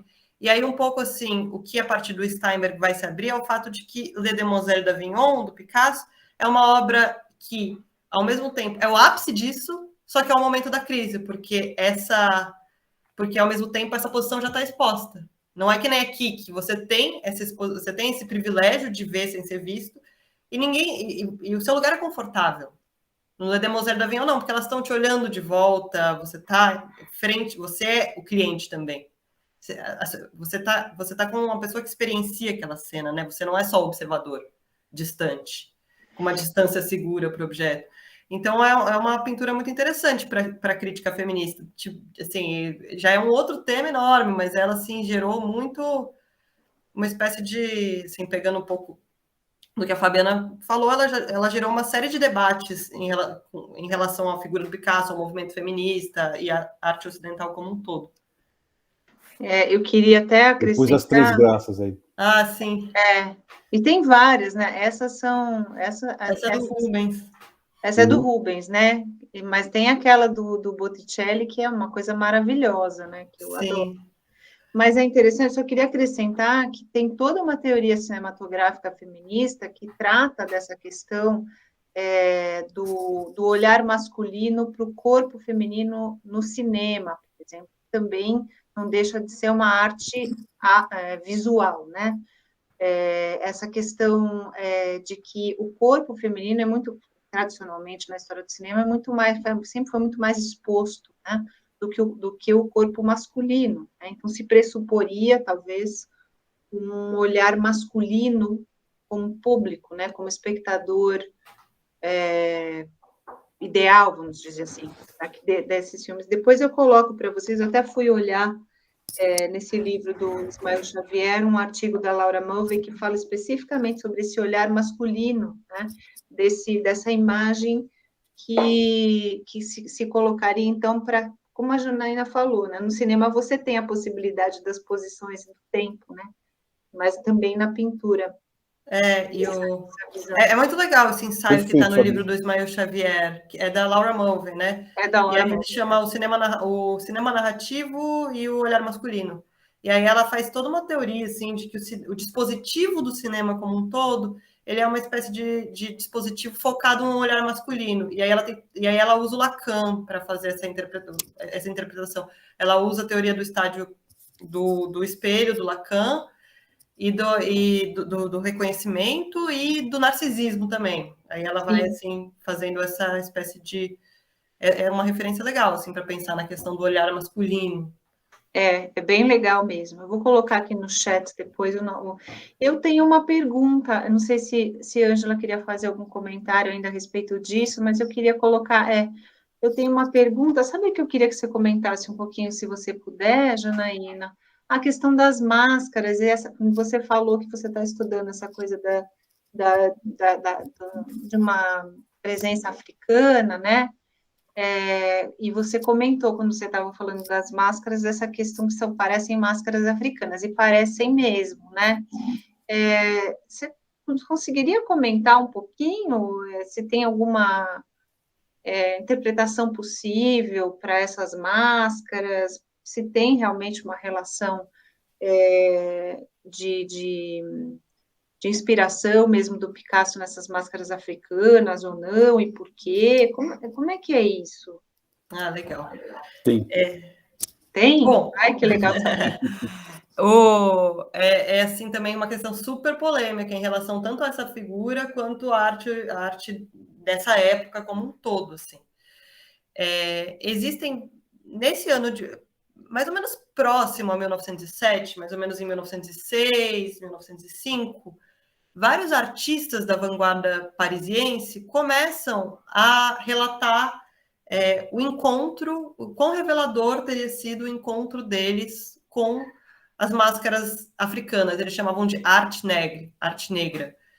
Só que, assim, arte negra podia ser meio tudo. Máscaras africanas, máscaras da Oceania, podia ser, assim... É uma categoria bem extensiva, sabe? Tudo que não era branco, né? É um pouco isso, tudo que não era branco. E aí eles começam começa a surgir uma série de narrativas a esse respeito. E aí existe um museu etnográfico na cidade de Paris, que é o Museu do Trocadeiro, que foi um museu, assim, não sei se vocês conhecem as exposições coloniais de Paris e tal, é um museu que ele surge a partir de exposições coloniais e de acervo de colônia, é um museu de ascendência colonial. Nossa, era super forte isso, até o fim da Primeira Guerra, Sim. né? Enfim, e um museu etnográfico. E aí eles começaram a visitar esse museu e assim, escrever, tem uma série de relatos sobre essa experiência da visita ao museu etnográfico, onde eles supostamente teriam conhecido a arte negra. Mas, assim, arte negra, até então, não era considerada exatamente como arte, mas como curiosidade etnográfica, de modo geral, assim. E aí, essa época coincidiu com uma época, e Demoiselle d'Avignon foi um pouco inaugural nesse sentido, não exatamente, mas um pouco, começaram a surgir pinturas que, de alguma maneira, usavam essas máscaras ou objetos de procedência africana, da Oceania, como uma espécie de inspiração para a arte. E daí surge, assim, esse tal primitivismo. Nessa pintura em si, existe uma polêmica, porque as duas figuras da direita estariam mascaradas, e aí tem várias, assim... E essas 3 pinturas da esquerda, elas seriam inspiradas na escultura ibérica, que também era uma escultura mais ou menos considerada como primitiva, que é até engraçado você falar ibérica na Espanha, mas ela não faz parte da tradição clássica, e várias expressões, a arte das crianças, a arte de, sei lá, pacientes psiquiátricos, tudo isso era considerado como arte primitiva, e inclusive muitas manifestações artísticas como a ibérica. Então, assim, e aí existe uma polêmica sobre o porquê dessas figuras à direita serem inspiradas ou não, e se elas foram inspiradas ou não em máscaras africanas. Aí o Picasso, como eu falei, ele foi um artista, ele é um artista muito polêmico, né? Então, ele já deu várias declarações contraditórias em relação a isso. Em 1920, uma vez ele falou, sei lá, arte negra, não conheço. Numa entrevista que todo mundo estava, assim, quando era uma super voga em Paris, e quando ele já tinha dito que tinha usado isso como inspiração para Le Demoiselle. Em outras ocasiões, ele vai falar sobre a função de fetiche. Ele via essas máscaras como fetiches, de alguma forma, né? Fetiches no sentido de objetos de adoração. E daí ele vai falar em outras ocasiões sobre a visita dele ao Trocadeiro, e que aquilo foi inspiração para a Demoiselle d'Avignon, e que essa visita, esse museu do Trocadeiro teria sido uma espécie de experiência traumática para ele, e a ideia da pintura teria surgido aí. Então, assim, existem uma série de polêmicas envolvendo, inclusive críticas ao próprio fato de que a apropriação dessas máscaras é feita de uma maneira ligando-as a uma espécie de grotesco, entre aspas. Sim, tem uma questão bem... No cinema africano, por exemplo, tem um uso... O cinema feito em África, pós-colonial, tem muito uso de máscaras e a gente consegue ver bastante. Tem um filme lindíssimo, que é o do Ousmane Sembène, que chama-se La Noire de, a Negra de, em que tem toda uma relação dessa questão da máscara, é bem interessante. Eu vou passar a palavra para o Dr. Wagner Kuroiwa, que levantou a mão aqui e quer falar um pouquinho, que esteve aqui conosco no Book Club passado, como eu contei para vocês no início, que é médico, artista plástico, tem umas obras belíssimas. Então, pode falar, Wagner. Muito obrigado. Apenas acrescentar em relação às máscaras, que inclusive na pintura pré-colombiana, nas esculturas pré-colombianas, essa posição que foi descrita como uma Demoiselle aí de pernas abertas, na verdade ela está de cócoras. E nessas esculturas, tanto africanas quanto pré-colombianas, é comum essa posição, inclusive já no processo expulsivo. Então, quer dizer, acho que, não sei se isso é uma elaboração um pouco demais, né? Mas uma vez que se falou tanto das máscaras e da cultura africana, isso talvez pudesse ter alguma pertinência, né? Já que ele tinha ideias aí que realmente vão muito além da nossa capacidade, talvez, de entender. Apenas acrescentar isso, professor. Muito obrigado.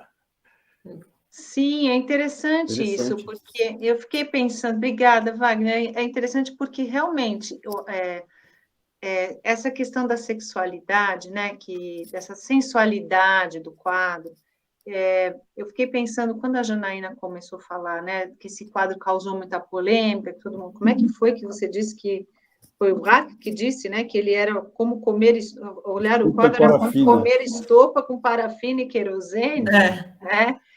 Quer dizer que esse incômodo que o quadro causa, fiquei pensando, mas por que tanto incômodo, né? E tem, claro, a ver com essa questão dilacerada da perspectiva, né? De você propor aquela coisa que você também disse, da ruptura com uma perspectiva única, nessa multiplicidade de perspectivas, que era muito inovador na época. Pode ter a ver também o fato, eu acho que eu estou fazendo uma leitura muito feminista hoje, eu não sei por que eu estou com isso na cabeça, mas assim, essa representação de um feminino, mas de um feminino que, em geral, ficava escondido, né? Não é um feminino do sublime, mas é um feminino que foi sempre o feminino das prostitutas, o feminino da sensualidade explícita, foi sempre colocado às margens, né? E isso também, assim, talvez como tema também ainda fosse chocante, apesar dos impressionistas e apesar de toda a mudança que foi acontecendo no final do século XIX, né? Mas isso que ficava por trás da cortina, de repente, ser escancarado, né? Dessa forma. Então, tematicamente, também podia ser considerado, juntando o temático com o formal, uma questão do escândalo, né? Mas eu acho, e aí, acrescentando isso que o Dr. Wagner falou, tem uma coisa da sensualidade da prostituta, tal, mas tem uma coisa que pode remeter mesmo, achei interessante essa observação, a uma coisa bem primitiva, né? Há uma corporalidade bem primitiva, no sentido do nu, né, das pernas escancaradas, e que pode ter, me lembra um pouco essas imagens do feminino primitivo, né, que é aquele feminino de uma sensualidade, né, aquela coisa das Vênus, né, que a gente encontra, as esculturas de uma coisa bem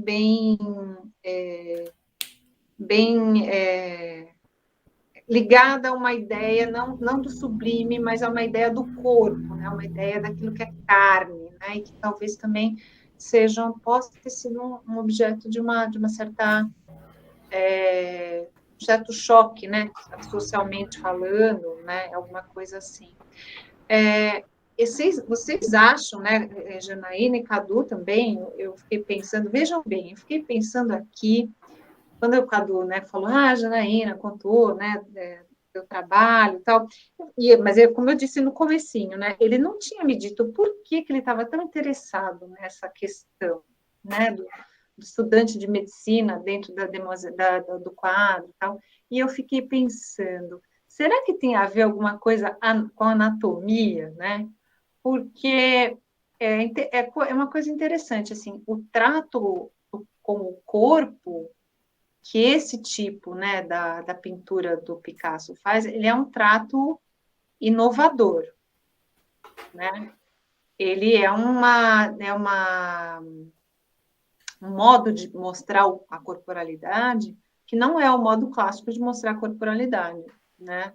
Não é bem diferente daquela pintura mais canônica que você até colocou como forma de a gente comparar as duas coisas, né? Ele é absolutamente não referencial.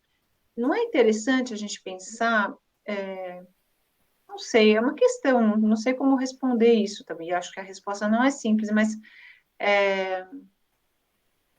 se a gente pegar aquele célebre quadro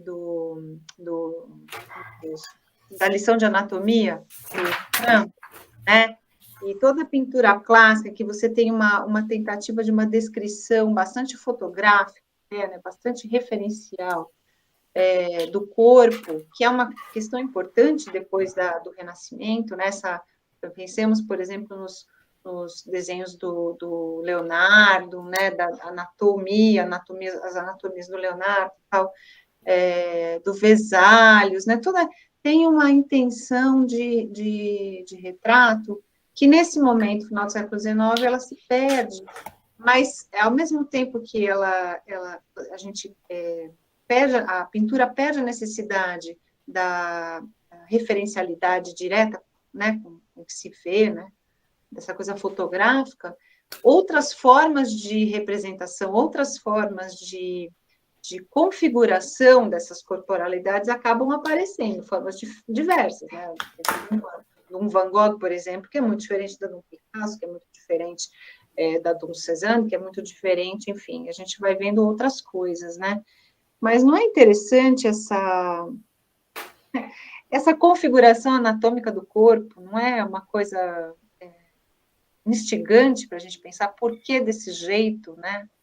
tá bom, não é mais representativo fotograficamente, mas então é o quê, se a gente pensar no modo como ele faz, né?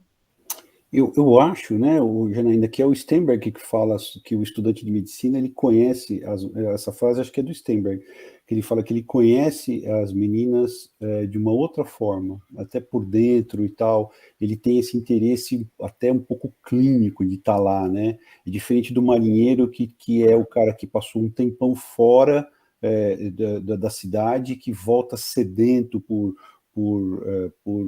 pelo corpo feminino, volta a ser de desejo, enfim, né? A presença do estudante de medicina, ele, óbvio, para mim, meio que ficou claro, né, essa ideia de que ele tem realmente um interesse até anatômico e clínico, né, de uma forma mais ampla, né, de estar lá. Eu não sei o que você acha. Eu achei, eu estava pensando em várias coisas enquanto a Fabiana estava falando, mas o Steinberg fala justamente isso, né? Que o estudante de medicina, o marinheiro teria essa experiência empírica de estar lá em busca da carne. E o estudante de medicina teria esse olhar mais distanciado, mais analítico. Então, um é o que sente a experiência no corpo, do sexo, e o outro que é o que analisa a distância. Mas ele não fala não sei se ele não fala, ou eu nunca reparei, enfim, mas não que eu me lembre, ele não fala de anatomia. Mas eu fiquei aqui, assim, pensando que uma das questões, inclusive, assim, pelas quais, de fato, Le Demoiselle d'Avignon choca, sim, e aí um pouco voltando no que a Fabiana estava falando, é a questão da distorção anatômica, ou dessa espécie de fragmentação do corpo. Tem um outro estudioso do Picasso, que é o Pepe Carmel, que é um professor da Universidade de Nova York, se não me engano, e que ele vai falar que o cubismo é a época da invenção anatômica.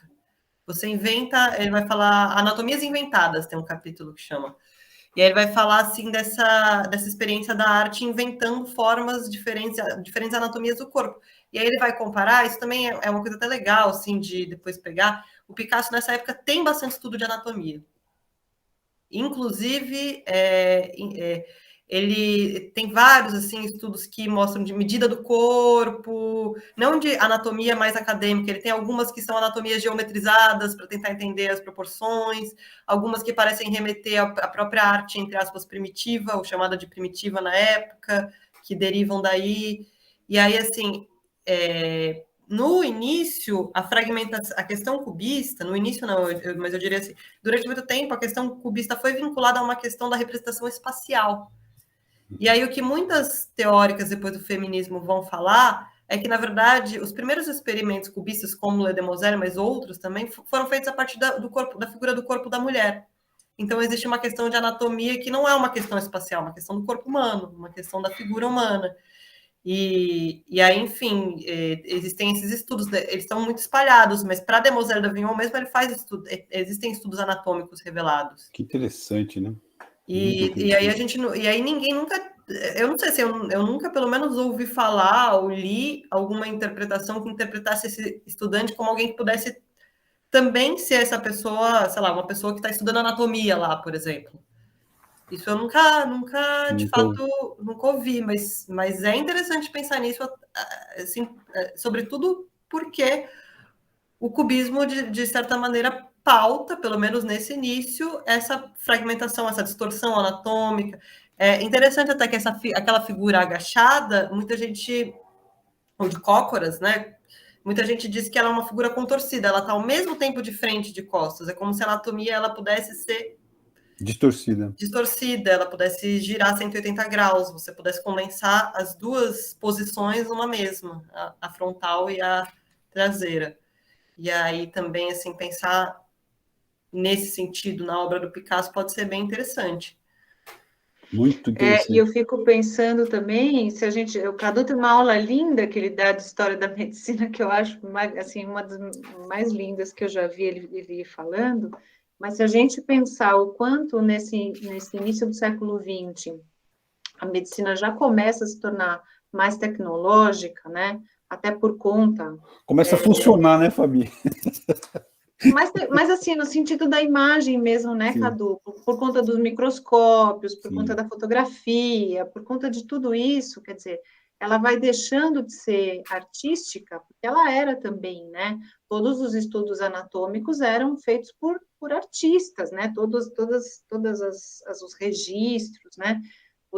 A Ruth Richardson, quando veio aqui há 2 anos atrás, 3 anos atrás, ela mostra, né, o quanto os compêndios de anatomia eram ilustrados por artistas, né, que ficavam no anonimato, porque quem sobressaía era o cientista, né, era o autor, né, e aí tem coisas belíssimas, né, em termos de obras de arte mesmo, e de retratar essa questão anatômica, porque era preciso mostrar, e não tinha fotografia, né, e aí no momento em que toda essa tecnologia da imagem, ela começa a se tornar mais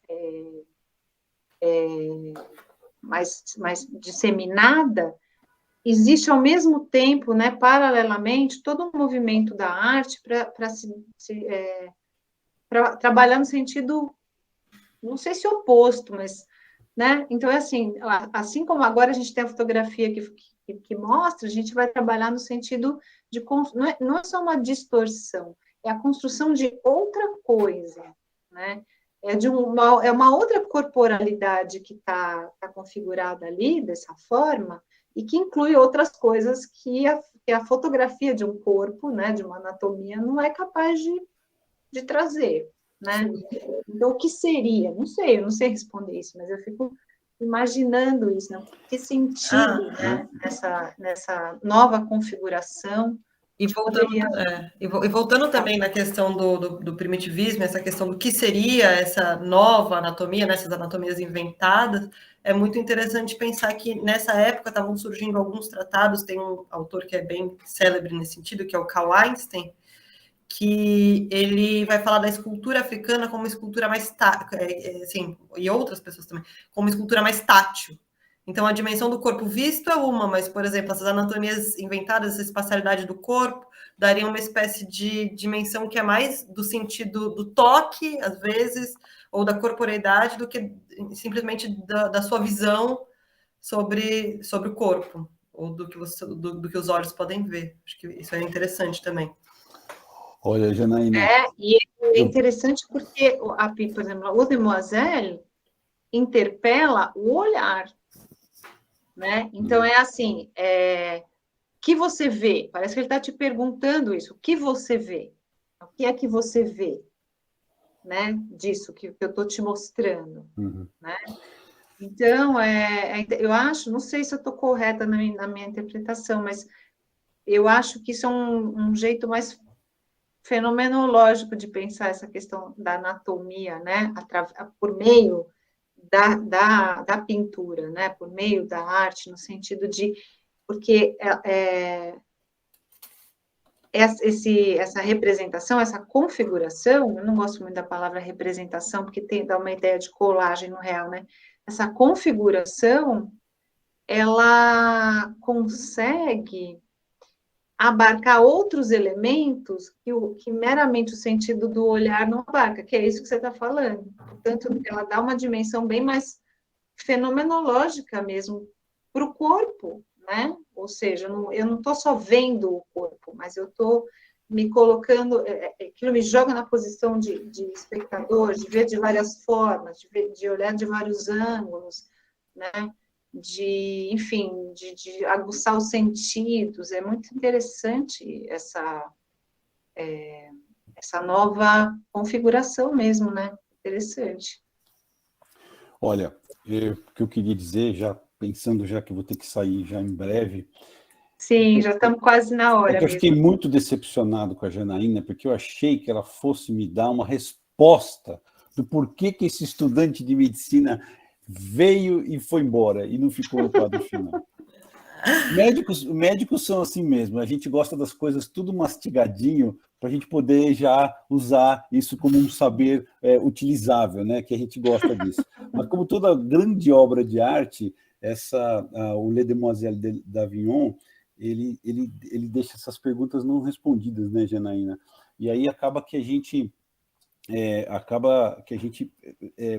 eu senti um desconforto muito grande, né? Não por olhar o quadro, acho que eu sou um cara, né, daqui do século XXI, e eu olhando essas coisas que já tem 100 e poucos anos de idade, a gente olha e acha legal, acha lindo e tal, não sei o quê, mas ele não causa aquele impacto que deve ter causado isso na época, né?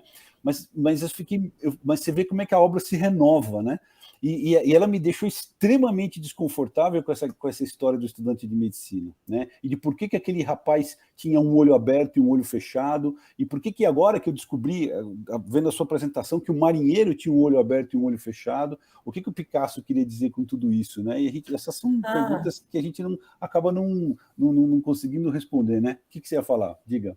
Não, eu só ia falar que o Picasso tem, na verdade, as figuras cegas no Picasso, elas desempenham um papel, assim, desde os primeiros anos da trajetória dele. Ele tem um quadro famoso, que depois você pode dar uma olhada, que chama La Celestina, que a Celestina era uma figura da literatura espanhola, do século XVI, isso e que era uma figura de uma cafetina que, enfim, a obra chama La Celestina, que ela era uma espécie de bruxa que vendia casamentos no século XVI, a figura da literatura. E aí ele faz esse retrato da Celestina cega. Só que ela nunca foi cega na literatura, mas ele coloca um olho dela, é bem bonito, é um quadro de 1904. Mas ele tem vários outros quadros, assim, também, não sei se tem algum psicanalista aqui, mas se tiver, quem é psicanalista vai poder pensar sobre isso, porque a cegueira também tem uma coisa da castração. E a cegueira no Picasso com figuras sexuais, um olho só cego, né? Não os dois. Ela está muito presente em vários outros quadros. E aí, assim, não sei, isso não dá nenhuma resposta, mas é interessante pensar. Muito. Olha, achei a Celestina aqui, ó. Vou botar aqui para a gente ver. Olha só, que interessante. É essa, né? Exato. Só que assim, ó, veja só, quando essa ele pinta... da fase azul, Jana? Isso. Quando ele pinta, né? Mas olha só, quando ele pinta a pessoa cega, esse olho está aberto. E aquele o rapaz que é o estudante de medicina, ele parece que o olho não tem olho, né? E o cara que eu li o texto no começo, ele interpreta como se o olho tivesse fechado. Mas, na verdade, não. Parece que está aberto e ficou só o buraco do olho ali, né? Só a órbita ali mesmo. É uma coisa bem estranha, né? Sim, De fato, existe essa transição. E aí eu não saberia, assim, conferir uma interpretação agora, mas... eu acho que acho que você estudou pouco, viu, Janaína? Meu Deus do céu. Olha, foi sensacional, eu adorei, eu achei que eu vou ainda meditar muito tempo sobre essa sua explicação. Eu acho que o Cadu devia tentar entender por que, agora eu vou falar uma coisa muito importante, por que o estudante de medicina vira mulher? Eu acho que ele vira mulher. Bom. Isso. Por que o Picasso faz com que o estudante de medicina eu não acho que ele vira mulher. Ele não só vira mulher, ele vira uma prostituta. Pois eu acho ótima. Essa interpretação é a melhor. Bom, tem muitos médicos que acham que a profissão médica atualmente está bem parecida com a dessas moças, mas enfim.